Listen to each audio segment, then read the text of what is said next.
오늘의 말씀 데살로니가전서 1장 2절부터 7절 말씀입니다.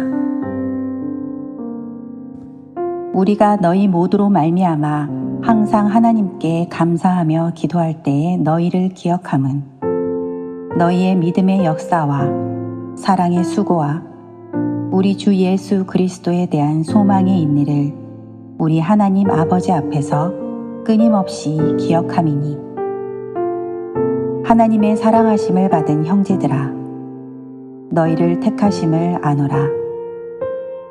이는 우리의 복음이 너희에게 말로만 이른 것이 아니라 또한 능력과 성령과 큰 확신으로 된 것임이라. 우리가 너희 가운데서 너희를 위하여 어떤 사람이 된 것은 너희가 아는 바와 같으니라.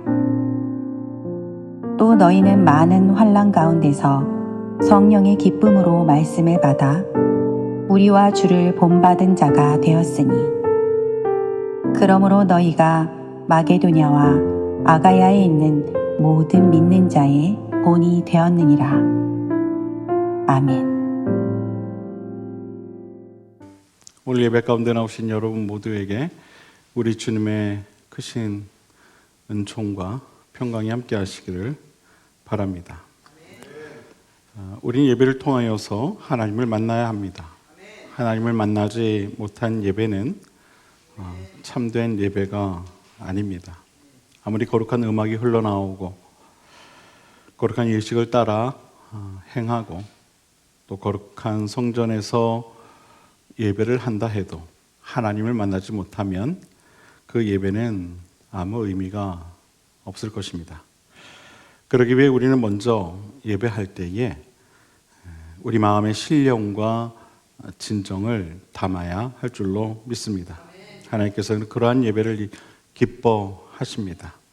그리고 그 마음을 통해 만나 주십니다. 바라기는 저는 여러분이 매 주일마다 이렇게 예배하면서 그냥 예배당에 나와서 순서에 맞춰 찬송을 부르고 또 기도를 하고 말씀을 듣고 그렇게 예배하지 않게 되기를 주님의 이름으로 부탁을 드립니다. 이 시간을 통하여서 꼭 살아계신 하나님을 만나고 또한 그 하나님을 예배할 수 있게 되기를 주님의 이름으로 부탁을 드립니다. 오늘은 사랑의 수고 그리고 믿음의 본이라는 제목의 말씀을 나누려고 합니다. 사랑의 수고와 믿음의 본. 사랑은 참으로 수고스러운 것입니다. 사랑은 결코 쉬운 것이 아닙니다. 독일에는 이런 말이 있습니다. 사랑은 익숙해지는 것이 아니라 날마다 새로운 것을 발견해 가는 것이다. 그런 말이 있습니다. 이 말은 늘 낯선 모습의 사랑을 찾아 그것을 발견해 가지 않으면 안 된다는 말이죠. 늘 새로운 사랑을 찾아 떠나는 그런 수고와 노력과 애씀이 있어야 한다는 것입니다. 사랑은 그런 것이다 라는 겁니다. 먼저 우리는 오늘 본문에 나오는 이 사랑의 수고라는 말을 집중해 볼 필요가 있습니다. 사도 바울은 왜 사랑의 수고라는 말을 사용했을까요?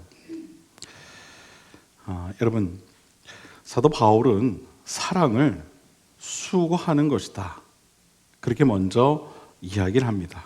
왜 그렇게 표현했을까요? 왜 사랑은 수고스러운 것일까요? 우리가 성경을 볼 때에는 본문에 왜 이 단어가 쓰여졌는지 그것을 함께 고민하고 또 그 의미를 좀 찾아 볼 필요가 있습니다. 그러면 성경을 읽는 그 즐거움이 더해지죠. 그냥 보면은 늘 같은 이야기처럼 느껴지는데 그렇게 성경을 볼 때에 이 단어가 주는 의미가 무엇일까를 한 번 더 고민하게 되면 성경을 읽는 그 즐거움이 배가가 됩니다. 그런 의미에서 오늘 본문에서 사도 바울은 이 사랑의 수고라는 표현을 통해 사랑은 참 수고로운 것이다 라고 우리에게 이야기를 하고 있는데 그 의미가 무엇인가? 여러분, 수고라는 단어의 의미가 무엇입니까? 그것은 고된 일, 고통, 육체적 피로를 낳은 노동, 노력, 그리고 고통이나 곤란을 유발시키는 모든 것, 그것이 바로 수고입니다. 수고. 원어로는 코포스라는 단어를 사용하는데 이 단어의 뜻이 바로 그와 같습니다. 사도 바울은 이 수고라는 단어를 데살로니가서 2장 9절에서도 사용을 했는데 거기서 사도 바울은 밤낮으로 일한 것에 대한 고된 노동을 수고라고 하는 이 단어를 사용해서 표현한 것을 볼 수가 있습니다. 밤낮으로 열심히 일한 그 의미로 수고라는 단어를 썼어요. 형제들아, 우리의 수고와 애쓴 것을 너희가 기억하리니 너희 아무에게도 폐를 끼치지 아니하려고 밤낮으로 일하면서 너희에게 하나님의 복음을 전하였다. 그러니까 밤낮으로 일한 그 수고를 기록을 하고 있는 것을 볼 수가 있습니다. 사도 바울에게 있어서 즉 이 수고라고 하는 단어는 이처럼 매우 고된 노동, 더불어 육체적인 노동이 포함된 매우 힘든 일을 감당한 상태를 의미하는 것으로 우리는 이해를 할 수가 있는 것입니다. 우리도 어떤 힘든 일을 하고 난 후에 서로에게 이렇게 인사를 나누게 되죠. 아이고, 오늘도 수고하셨습니다. 그렇죠? 수고하셨습니다. 혹은 고생하셨습니다. 이런 인사를 나눕니다. 제가 좋아하는 가요 중에 수고했어 오늘도 라는 가요가 있어요. 아마 아시는 분들도 있으실 텐데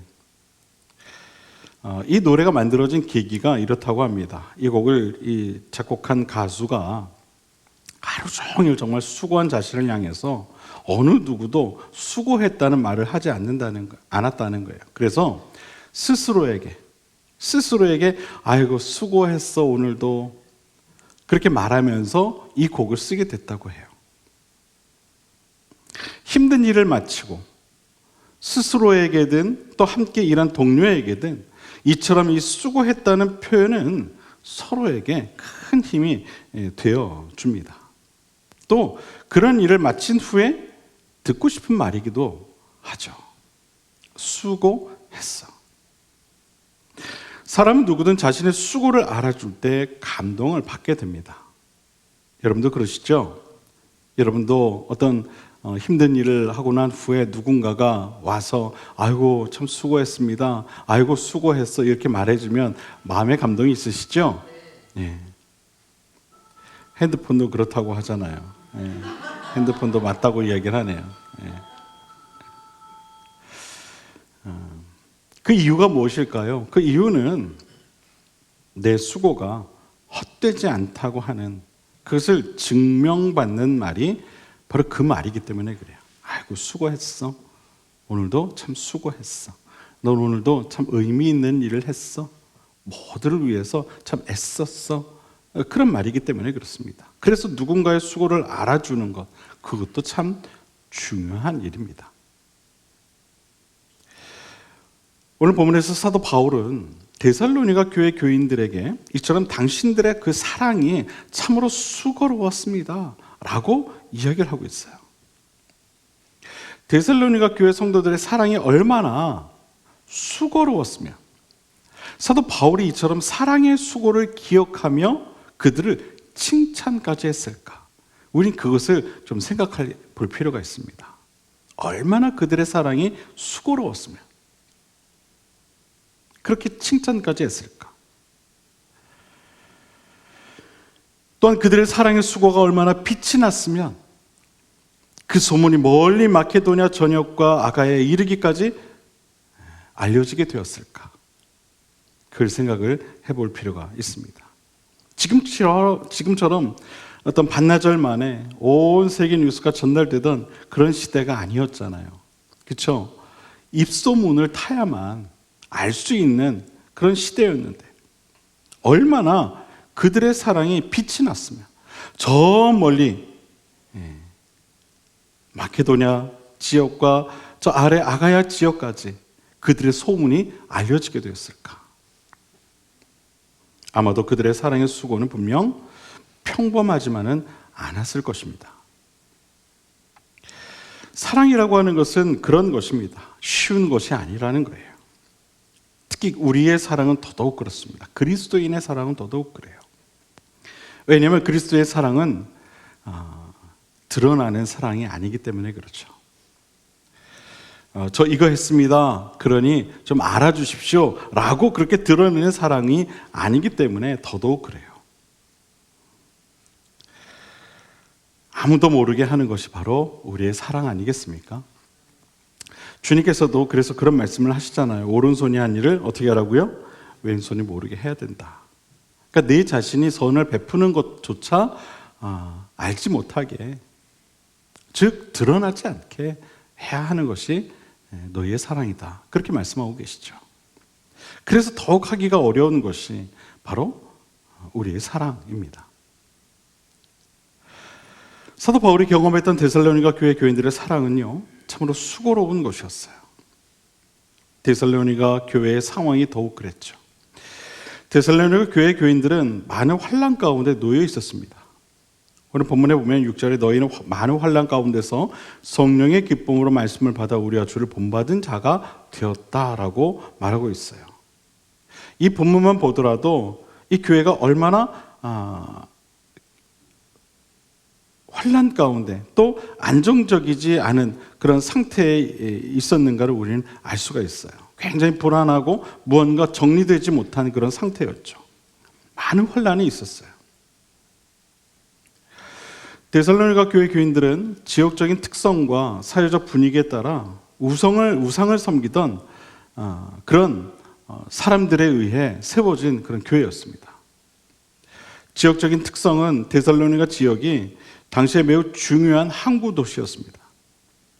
로마의 자유도시로 인정되어서 교통의 요충지가 되었을 뿐만 아니라 그에 따른 상업과 문화가 매우 활발하게 발달된 그런 지역이었죠. 항구 도시의 특징상 자연스럽게 여러 종교가 접근하기 쉬운 그런 지역이었습니다. 이방신도 많고 로마의 황제를 우상 숭배하는 그런 일들도 많이 있었습니다. 그들이 우상을 섬겼다는 것은 다른 뜻이 아니죠. 그들에게 종교적 열심이 있었다는 겁니다. 무엇이라도 붙들고 살아야만 저 험한 바다에서 살 수 있다고 믿었기 때문에 그랬죠. 종교심이 굉장히 강했다는 거예요. 다행히 데살로니가 교회 교인들은 사도 바울의 복음을 받아들이게 되었고 그 즉시 자신들의 그 우상을 버리고 예수님을 따르고자 했다는 것입니다. 여러분, 그런데요, 이미 다른 종교를 가지고 있는 사람이 자신의 종교를 완전히 바꾸고 자신의 생활 습관을 그 신앙에 따라 변화시켜 살아간다는 것은요, 정말 쉬운 일이 아닙니다. 실제로 불교나 다른 종교에서 기독교로 개종한 그런 분들을 보면 오랜 시간 동안 그 이전에 잘못된 어떤 그런 습관, 신앙의 습관이 되겠죠. 그런 것들에 의해서 기독교로 개종을 했는데 이게 불교인지 토속신앙인지 아니면 다른 종교인지 그렇다고 해서 완전히 기독교도 아닌 것이 애매한 그런 습관을 가지고 한동안 신앙생활을 하는 것을 볼 때가 있어요. 데살로니가 교회 교인들도 마찬가지였습니다. 사도 바울에 의해 복음을 받아들이기는 했는데 이전에 자신들이 섬기던 그 우상 숭배에 대한 그런 신앙의 모습들이 아직 남아 있었기에 이 생소한 복음에 대한 그 혼란스러운 그런 시간들이 그들이 보내고 있었다는 것이죠. 뿐만 아니라 여전히 우상 숭배를 추종하던 세력들에 의해 많은 핍박과 억압과 회유가 그들을 괴롭혔다는 겁니다. 그래서 그들 안에는 많은 환란이 있을 수밖에 없었어요. 그런데도 불구하고 그들은 사도 바울이 가르쳤던 복음의 핵심인 바로 이 사랑의 수고에 전력했다는 거예요. 그래서 사도 바울은 그들의 그 수고를 칭찬했다는 겁니다.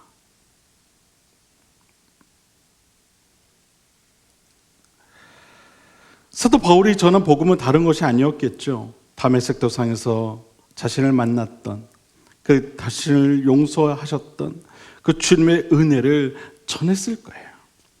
주님의 사랑은 이런 것이야. 너희도 그 사랑을 경험해야 돼. 또한 그 사랑을 따라야 해. 그것을 전했겠죠. 그리고 그들은 그 복음을 받아들이고 또한 그것을 따르고자 노력을 했을 겁니다.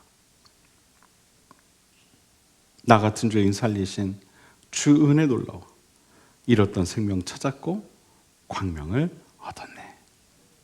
그와 같은 찬송을 부르며 복음대로 살고자 했을 것입니다.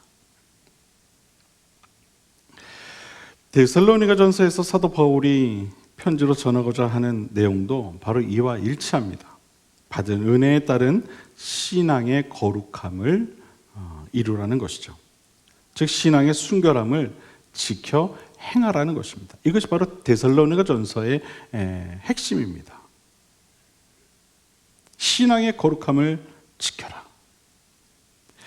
데살로니가전서 5장 16절 이하의 말씀을 보게 되면 사도 바울이 그들에게 전하고자 했던 말씀이 함축적으로 들어있어요. 우리가 잘 알고 있는 말씀이에요. 한번 들어보십시오. 항상 기뻐하라. 쉬지 말고 기도하라. 범사에 감사하라. 이것이 그리스도 예수 안에서 너희를 향하신 하나님의 뜻이니라. 성령을 소멸하지 말며 예언을 멸시하지 말고 범사에 헤아려 좋은 것을 취하고 악은 어떤 모양이라도 버려라. 평강의 하나님이 친히 너희를 온전히 거룩하게 하시고 또 너희의 온 영과 혼과 몸이 우리 주 예수 그리스도께서 강림하실 때에 흠 없게 보존되기를 원하노라. 여러분, 이 말씀의 핵심이 무엇일까요? 너희에게 많은 환난이 있을지라도 흠 없이 보존되기를 위해 애쓰라는 거예요. 신앙의 거룩함을 이루어 살라는 겁니다. 사랑하는 여러분, 여러분은 신앙을 지키기 위해 어떤 삶을 살아가고 계십니까? 신앙을 지키기 위해 어떤 행동을 하고 있으십니까? 여러분, 신앙을 지킨다는 것은 다른 것이 아닙니다. 그 사랑의 수고를 마다하지 않는 것입니다. 사랑의 수고를 마다하지 않는 것. 그것이 바로 우리의 신앙을 지키는 것입니다. 어떤 환난과 핍박과 고난이 찾아와도 형제와 자매를 향한 이처럼 이러한 사랑의 수고를 지켜 행하는 것. 그것이 바로 우리의 신앙을 지키는 것인 줄 여러분 꼭 믿으시길 바랍니다. 우리가 신앙을 지켜 행하는 것은 어떤 추상적인 관념이 아닙니다. 실제적인 우리의 삶의 모습 속에서 나타나는 것이죠. 그것이 우리가 신앙을 지키는 거예요. 실제로 실천되지 못한 신앙은 죽은 신앙과 마찬가지입니다. 즉 사랑의 수고가 없는 신앙은 의미 없는 신앙이 될 수밖에 없다는 것이죠. 여러분, 겨울에 단팥빵, 찐빵, 붕어빵 이런 거 좋아하시죠? 따뜻하니, 그죠? 추울 때 먹으면 아주 맛있잖아요. 근데 하필 딱 입에 물었는데 안에 앙꼬가 없네? 그럼 어떨 것 같아요? 며칠 전에 저희 어머님이 송편을 사오셨어요. 저 먹으라고 어머님이 이렇게 갖다 주시더라고요. 맛있게 먹었어요. 근데 그 중에 하나가 안에 앙꼬가 없었어.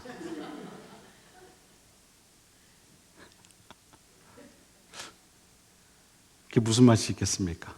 그 하나가 다 그런 게 있었어요.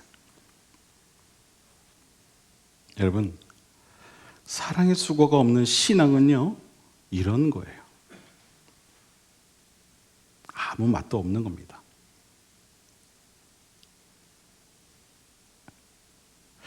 사랑의 수고라는 것은 어떤 특별한 것들에만 국한되는 것이 아니에요. 우리의 삶 속에서 일어나는 모든 일들 속에서 하나님에 대한 사랑과 형제 자매에 대한 사랑과 이웃들에 대한 사랑을 실천하는 것, 그것이 바로 사랑의 수고인 줄 믿으시기를 바랍니다. 우리가 꼭 저 멀리 있는 아프리카에 가서 굶어 죽어가는 아이들을 위해 목숨을 걸고 헌신하는 선교사님들처럼 해야만 사랑의 수고를 실천하는 것이 아니에요. 우리의 자리에서, 우리의 현장에서, 우리가 살아가고 있는 바로 그곳에서 사랑의 수고를 위해 노력하면 그것이 바로 곧 사랑의 수고로 나타나게 되는 것입니다. 저는 그런 의미에서 우리 교인들을 보면 참 마음이 따뜻하고 또 어떻게 해서든 신앙의 본질인 이러한 이 사랑의 수고를 지키고자 노력하는지 보게 돼요. 매주 식사 봉사로 수고하는 손길도 있고 청소로 수고하는 손길도 있고 보이지 않게 교회를 위해 여러 모양 저러 모양으로 형제 자매들을 위해 애쓰고 수고하는 그런 손길들이 있는 것을 바라보면서 참 감사할 때가 있습니다. 지난 주일에는 또 우리 석권산이 가정을 통해서 우리 교회 성도들이 귀한 대접을 받았죠. 얼마나 잘 준비했는지 사실 도착해서 좀 뭐 좀 도와드려야 되겠다 이렇게 마음 먹고 갔는데 할 게 하나도 없었어요. 너무 잘 준비해 놓으셔서 정말 잘 먹고 즐겁게 이야기 나누고 성도 간에 교제할 수 있는 그런 귀한 시간이었습니다. 덕분에 하루 종일 참 감사했어요. 어제는요, 저희 지방에 있는 저 운동장, 안양 공설운동장이죠. 거기에서 경기연의 청장년 선교회에서 주최한 학생부 풋살 대회가 있었어요. 잠시 제가 방문을 했더니 마침 기도할 때가 됐는데 저한테 부탁을 해서 기도를 하고 왔어요. 한 120여 명의 아이들이 참석을 해서 풋살 경기를 하는데 다들 즐겁게 그렇게 시간을 보내더라고요. 이 경기를 주관한 청장년 선교회 임원들, 그들을 바라보면서 그런 생각이 들었어요. 야, 참 수고가 많다. 토요일인데. 여러분, 청장년이면은 나이가 대부분 뭐 40대, 50대 초반 혹은 30대 후반 요 정도 나이들이거든요. 청장년들이. 그러니까 아이들도 사실 좀 어린 그런 나이대가 다 청장년들이거든요. 근데 그 아빠들 또 엄마들이 나와서 그 아이들 챙기면서 그 모든 그 행사를 다 진행을 하는데 그런 생각이 들었어요. 참 고생이 많다. 참 수고가 많다. 토요일인데 쉬지도 못하고 가족들끼리 시간도 보내지 않고 저렇게 나와서 교회를 위해서 헌신하는 그들의 모습이 참 진정한 사랑의 수고의 모습이 아닌가 그런 생각을 했습니다. 또한 때로는 사랑의 수고라는 것은 우리가 감당해야 할 그런 수고를 넘어설 때가 있어요. 감당하기 힘든 그런 상황이 찾아올 때가 있다는 것이죠. 우리는 그와 같은 순간에도 사랑의 수고를 멈춰서는 안 된다는 거예요. 그런 순간에도. 바로 데살로니가 교회처럼 말이죠. 환난과 핍박이 찾아와도 멈춰서는 안 되는 것이 바로 사랑의 수고라는 겁니다. 그럴 때 비로소 그 수고가 빛을 발하게 되는 것이죠. 사랑의 수고는 우리가 견디기 힘든 상황에서조차 지켜 행해야 할 때가 있어요. 삶의 무게와 감당해야 할 사랑의 수고의 무게와 상관없이 우리는 여전히 이러한 사랑의 수고를 위해 노력해야 한다는 겁니다. 그것이 비록 견디기 힘든 고통과 아픔을 동반하는 일일지라도 우리가 감당해야 할 그 사랑의 수고라면 기꺼이 그것을 우리는 감당할 수 있어야 한다는 것이죠. 이것이 바로 우리가 지켜 행해야 할 신앙이요 또한 사랑의 수고인 줄 여러분 꼭 기억하실 수 있게 되기를 주님의 이름으로 부탁을 드립니다. 저는 우리 교회가 이러한 이 사랑의 수고를 실천할 수 있는 그러한 교회가 될 수 있게 되기를 바랍니다. 저를 포함한 우리 모두가 그렇게 변화되어져 갔으면 좋겠어요. 단순히 성경을 많이 아는 신앙으로, 또 교회를 오래 다니고 있는 신앙으로 머물러 있는 것이 아니라 성경이 말씀하시는 그 사랑의 말씀에 순종하는 그러한 사랑의 수고를 실천할 줄 아는 그런 신앙으로 성장해 갈 수 있게 되기를 주님의 이름으로 간절히 축원을 드립니다. 결국 이러한 사랑의 수고는요, 누군가의 입술을 통해 선한 영향력으로 전달되어지게 되고 그 결과 모든 이들에게 본이 되는 믿음으로 비춰지게 될 것입니다. 말하지 않아도 알게 되는 그러한 은혜가 있게 된다는 것이죠. 본문 7절에서처럼 데살로니가 교회가 마케도니아와 아가야에 있는 모든 믿는 자의 본이 되었던 것은 바로 그들의 그러한 사랑의 수고가 있었기 때문인 줄로 믿습니다. 사랑하는 여러분, 사랑의 수고는 그냥 사라지는 게 아니에요. 그냥 사라지는 게 아니에요. 반드시 빛이 나게 되어 있어요. 때로는 여러분, 말씀대로 살아가고자 정말 사랑의 수고를 위해 애쓰면서도 한편으로는 섭섭할 때가 있죠. 그렇죠? 아휴, 누가 하나 알아주는 것 같지 않고 좀 누가 좀 와서 격려해주고 칭찬해주면 내가 더 힘을 낼 텐데, 그러면서 여러분들 막 억울하니까 그런 찬양하잖아요. 아시지요, 아시지. 얼마나 억울하면 누구 하나 알아주는 사람이 없으니까 아이고 그래 하나님 보시겠지. 근데 그 한켠에는 뭐예요? 아유 좀 뭔가 누구라도 좀 알아줬으면 좋겠는 거야. 아시지요. 아이고 우리 김 권사님 좀 알아줬으면 좋겠는데. 아 우리 김 권사님이 있구나 진짜. 그러면 안 되는데 없는 성씨로 해야 되는데 누구라 할까. 아무튼 누구들 좀 알아줘야 되는데 이 섭섭한 마음이 생길 때가 있어요. 그게 사실이에요. 어쩔 수 없어요. 근데 여러분,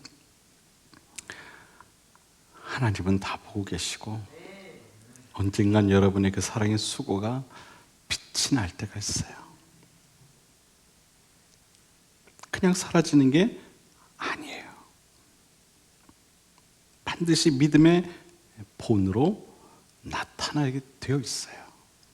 아 그래, 그때 우리 권사님이 참 수고가 많았구나. 그래, 집사님이 정말 그 모습이 그냥 그때는 몰랐는데 야 지금 보니까 생각하니까 정말 믿음의 본이 되었구나. 언젠가 그렇게 나타나게 되어 있는 거예요. 누군가의 입술을 통해 선한 영향력으로 알려지게 되어 있는 겁니다. 그러므로 우리는 그저 사랑의 수고에만 힘쓰면 되는 겁니다. 어떻게 하면 하나님의 사랑을 나타낼 것인가? 그것만 우리는 생각하면 되는 거예요. 바라기는 지금 내가 있는 그 자리에서 더 나아가 모든 상황 속에서조차 하나님과 형제와 자매와 이웃을 향한 사랑의 수고를 실천할 수 있는 그런 우리 모두가 되어줄 수 있게 되기를 주님의 이름으로 부탁을 드립니다. 데살로니가 교회가 바로 그 사랑의 수고로 유명해졌듯이 우리 교회도 바로 그러한 사랑의 수고를 통해 이 지역 가운데에서 유명해지는 교회가 될 수 있게 되기를 바랍니다. 사랑의 수고로 믿음의 본이 되는 우리 비산 그림 교회가 될 수 있게 되기를 주님의 이름으로 간절히 축원을 드립니다. 기도하겠습니다.